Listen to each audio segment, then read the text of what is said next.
Hey everyone, welcome back to another episode. Today I wanted to take a look at the Blood Knight Hunter. This is part of Season 4.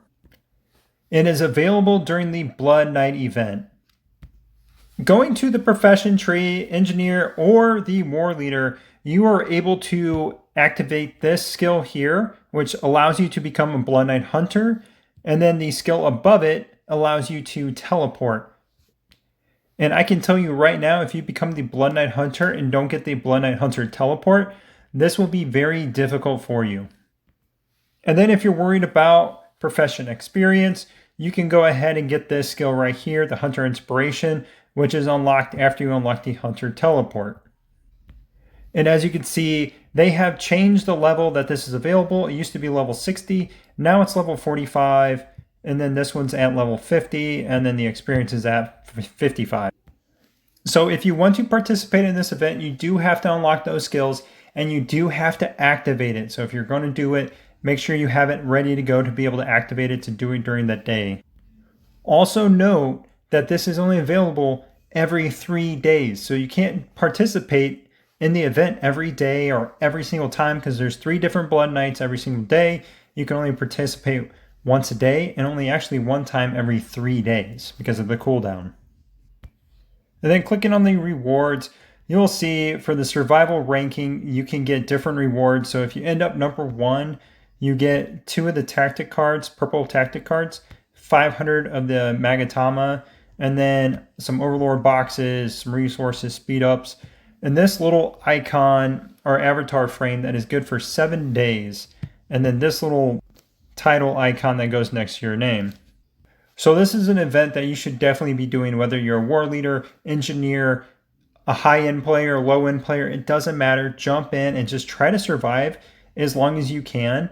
And we'll go over my gameplay here in a minute on my mini account, and you'll see how easy it is actually to survive as long as you're just bouncing around. And that goes into the next point of the survival time ranking. So as long as you're surviving for more than 7 minutes, you are guaranteed one of these purple cards. That's not actually that long of a time. If you're sitting on your server, other people are usually sitting on their servers for a period of time before they go out actually attacking other people. So it's more than likely that you are going to get that 7 minutes as long as you start this right when the event starts. So start it right at the 30-minute of the hour, and you'll be able to get up to the 7 minutes without a problem. Unless you have some really aggressive servers and players in your grouping, I think most players should be able to survive 7 minutes though. Which is why I say anybody should be able to do this, get these tactic cards, and it's only every 3 days, and it's only one time in that 3 days. So it's very easy to do, very little time consumption doing this event. You don't have to stress about it either. Then going to the rankings tab, you can see how people have survived and then their hunting points.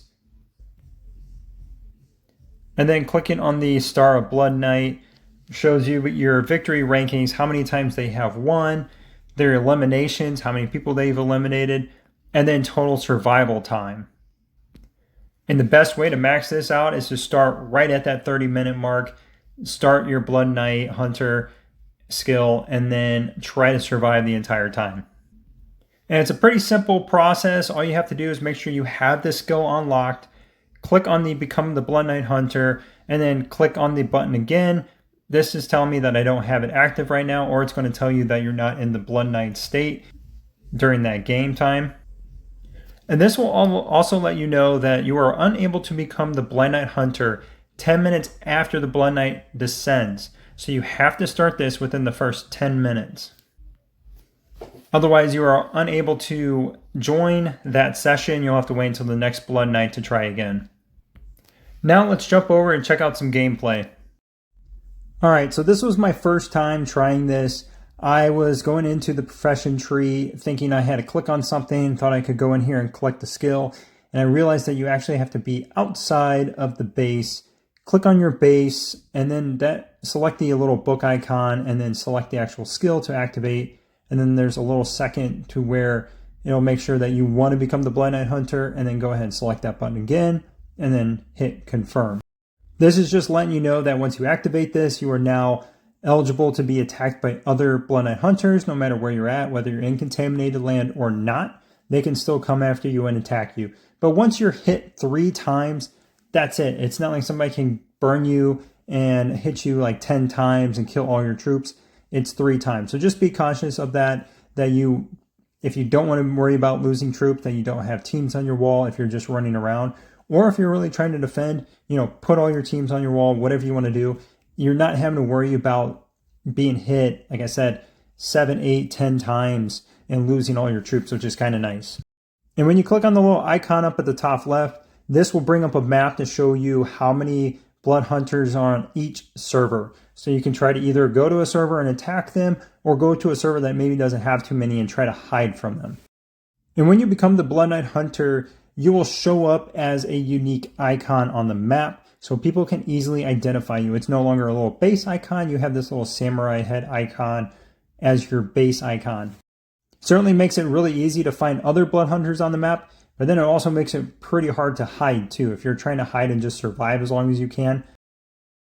And then after about 5 minutes, you'll start seeing this little notification pop up telling you that you are not in a safe war zone and that you have to leave. There's a 5-minute countdown that happens on that war zone. So if you're in there, you'll have to leave. And then after that 5 minutes, you're not able to teleport back into that war zone. If you don't leave in that 5 minutes, they say you'll be eliminated, but you actually have 2 minutes, roughly almost 3.5 minutes until you are fully eliminated.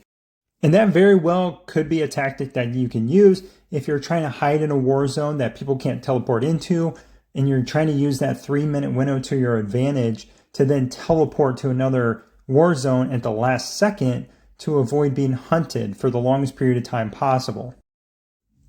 So at this point, I decided it might be safe to go ahead and jump to another war zone that isn't shutting down yet. I tried to go to one that may be less crowded, might not have as many Blood Hunters.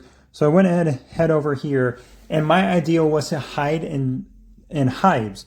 So that way people had to travel to try to get to me. They couldn't just teleport right next to me and start hitting me. So I went ahead and jumped over here, jumped in the middle of a hive. And then at this point, I started looking around for other war zones that I might be able to jump to.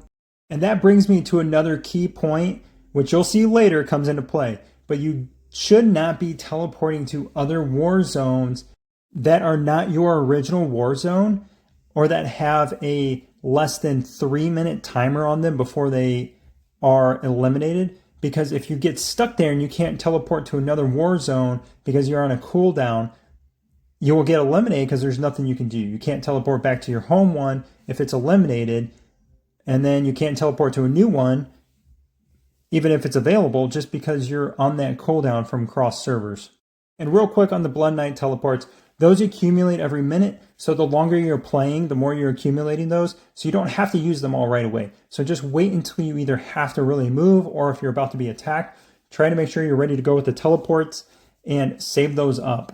And this is the point where I realized I had screwed up. I had jumped to another server, and mine was not available. So I couldn't go back to my original server. I couldn't teleport to a new server because my cross server teleport was not available. That cooldown is still at play even during the Blood Knight Hunter event. And because I was already hit twice and I only had 1 life left, essentially, I only had 1 minute to teleport. Once that 1 minute ticked by and my health went away, I could no longer teleport. If I had 2 lives left, that 1 minute would have been fine. I would have lost 1 health and then I still could have teleported. But unfortunately, because I only had 1, that timer ran out and I was done. The good news for me, though, I lasted more than a separate set of troops or something. That way you could have went out and attacked people or be attacked and not have to worry about losing your own troops. Maybe more players would feel like they could jump into this and not have to worry about losing troops. I don't know if that's an issue. But the number of participants did seem pretty low. And if you're going to do this, I would say try to coordinate with your alliance mates. That way you guys can take turns trying to help out, coordinate where you're going so you don't end up attacking each other, but also kind of protecting each other at the end. And that's it. Thanks again for watching, everybody. Hope you guys have a great rest of your day.